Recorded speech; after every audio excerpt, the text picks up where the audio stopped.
Dr. Pambana Masame is a human resource and industrial relations practitioner, labor consultant, strategy advisor, and entrepreneur. He has 20 years experience in leading in the public sector trade unions and leading an HR function of the blue chip microlenders. He currently works as an HR practitioner and runs a manufacturing establishment focusing on cement products.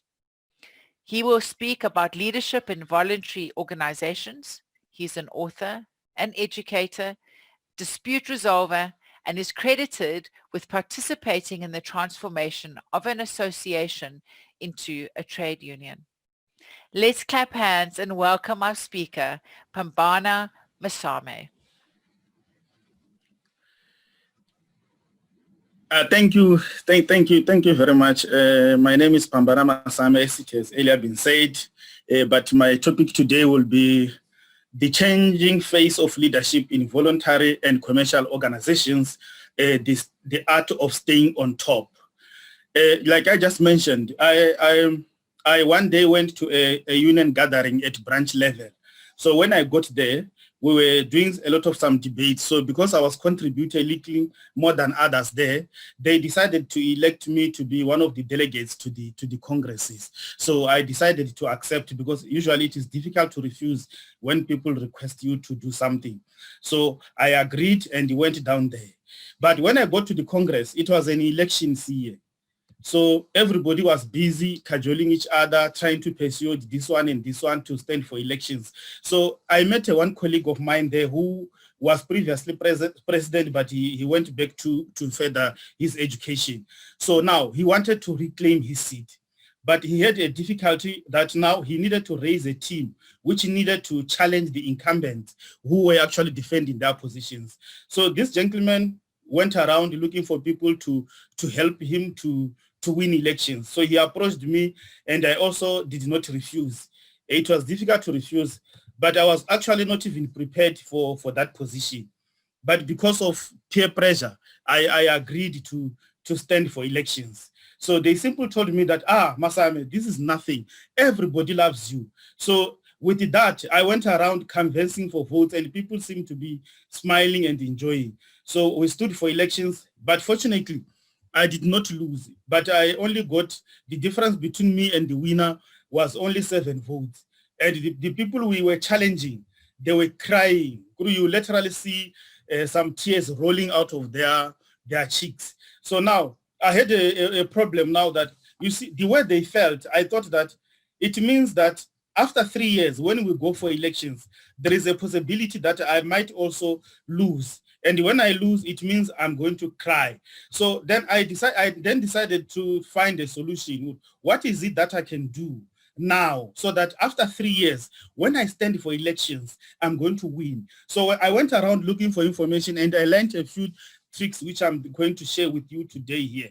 One of the things which I learned was the first thing you have to do, you have to identify who you are. You have to seriously, critically analyze yourself and see what emotions help you and what did not help you.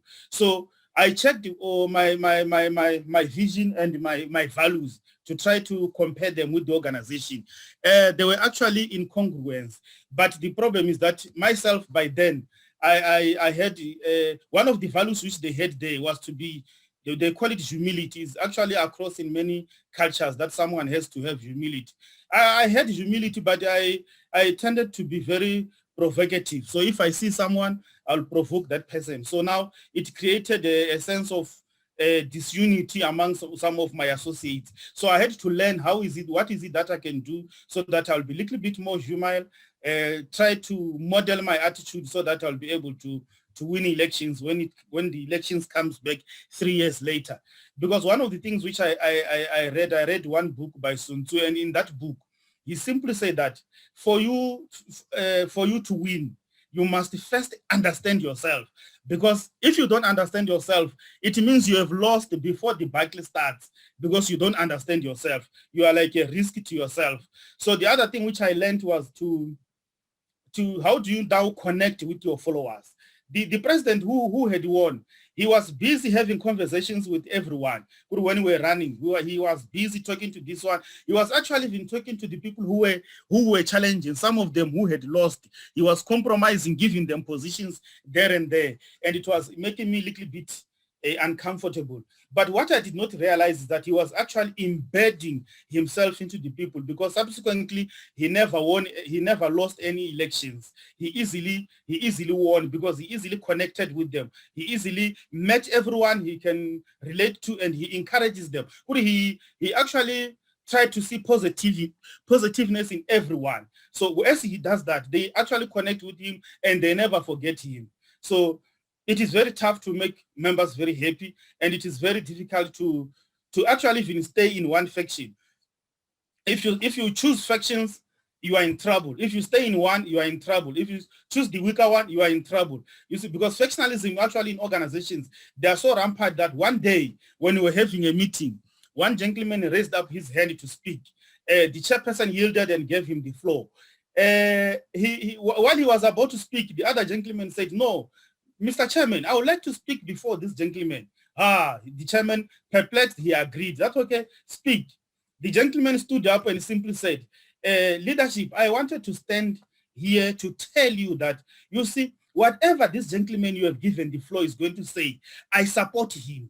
Whatever he's going to say, that's all I wanted to tell you." And then he stood down. So the chairperson was surprised. "Oh, can somebody just rise just to tell us that he's going to support the speaker without even knowing what the speaker was?" But that's how factionalism was at that time. And this is exactly how it is in organizations. But there are people who will just support the other one, regardless whether he speaks nonsense or nothing.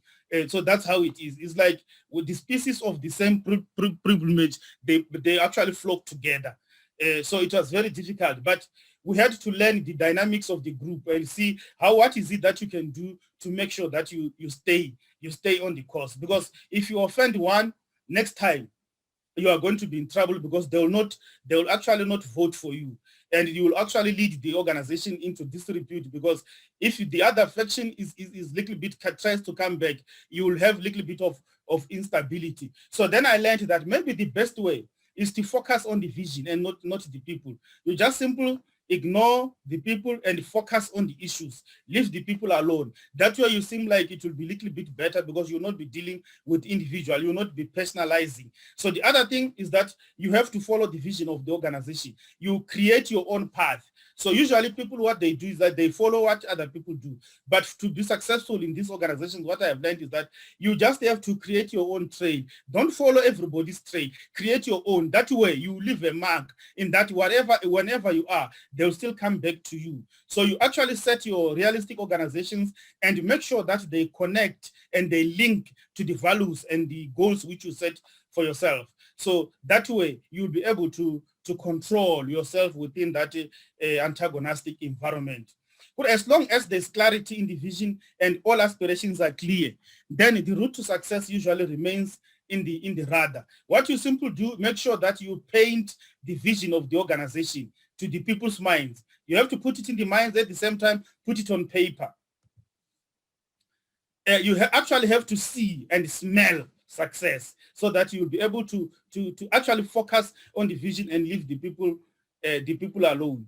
So Napoleon actually used to say that leaders define reality, then they give hope. First they define the reality, then they give hope to the people. So that way you will be able to lead in such complex organizations. The other thing you have to do is to uncover your why. This thing, it will actually act as a rocket fuel in your engine. Without purpose, many organizations, they're actually pulled left and right during decision making without actually moving them forward. So this discovering your why will actually help you to move the organization forward, instead of focusing on little squabbles which you will have with your other colleagues. The other thing is to attend to the internal self, because usually the problem which comes is the people themselves. There's nobody who actually defeats you in elections. You defeat yourself. because first you have to attend to external noise and internal noise. The external noise is easy to deal with because you can actually identify it. It is the internal one which is very difficult because it is little bit tricky, because it is what you'll have is dialogue with yourself, where you will be talking to yourself. You'll be saying that no, this is the right route, and then at the same time you'll be saying no, this one is the wrong one. So dealing with this, that inner voice is the one which will propel you to reality. The other thing which you have to do again now, if you are dealing with this factional, you need to rise. But as you rise in leadership, you have to recruit people which you are going to rise with. Because one of the things which brought my leader, the president, down after he had left office is that the leaders which he had on top, he wanted influence from the people who didn't hold political power. So those people, they were controlling him. So when you are controlled, then it means that you will easily lose grip of the people you have in power. So as you rise as a leader, you have to rise with your team. Don't leave your team behind, because you need them to support you when you are at the top. So that's one of the things. The other thing is to be a little bit more results driven, because usually people just want to do some things, but they don't. It doesn't matter how good you are. If you don't have results, there is nothing you are going to achieve. There's a story I was told by a certain Jew who was moving around in a town. So when he got there, he was very hungry. So he knew that there is a fig tree at the corner. So when he got there, there was nothing. There were no fig trees, but he expected fig trees there. So he simply now cursed that tree, that this tree should be removed and be thrown away. Why? Because it was a fig tree. It was very beautiful. It had green leaves. But the only thing which didn't have is the fruits. So by their fruits, you will know them. So if you don't focus on the results, you will easily be disposable. So the other last thing, which is very, very important, which I learned, was to be a little bit likable. Likability is a skill which everyone wants. Oprah actually said that after he interviewed Obama asked him, did you like it? Was it good? So most of these leaders, after they've done something, they'll actually want feedback on whether people liked it or they didn't do it. Even as we are doing this presentation, I know that from here you will be asking yourself, did people like it or did they not? So likability is very, very, very important. But to achieve it is very difficult. It is easy, but it is difficult because people usually do not do it. Because you actually have to practice some with your body language. When you meet people, you shake hands, family, you call people by name. So you don't identify them by just say, oh, that one there. You simply learn their names and call them by name. And you know how big unions are. So it means most of the people, when you meet them, if you have met them once, make sure that the name, you'll remember it very well. You listen attentively. You don't talk like we usually do. You talk less and listen more. That's when you actually get people to like you. The other things which make you being likable is that you have to get yourself, you have to be interested in the concerns of others. You actually forget about your concerns, concentrate on others, deal with them, listen to them, be attentive, help them with whatever they want, ask them as many questions as you get, and listen to the answers, even if you don't like the answers, but just keep listening to them. That way, at the end of the day, they'll be able to like you because you actually show interest in them. The second thing, you get busy with your goals and make yourself better. You see, about this making yourself better, some people, they usually try to learn as much as they can. But the best way is to practice as much as you can, because it doesn't matter having a lot of information. If you can't use it, then it is useless, because you become a little bit of what they usually call a container of information. So people don't want containers of information. They want people who are innovative and are able to deliver results when they are required to do. You actually try to become a little bit positive. But myself, after learning all this, I went to the elections. On the next elections, I actually lost by 11 votes.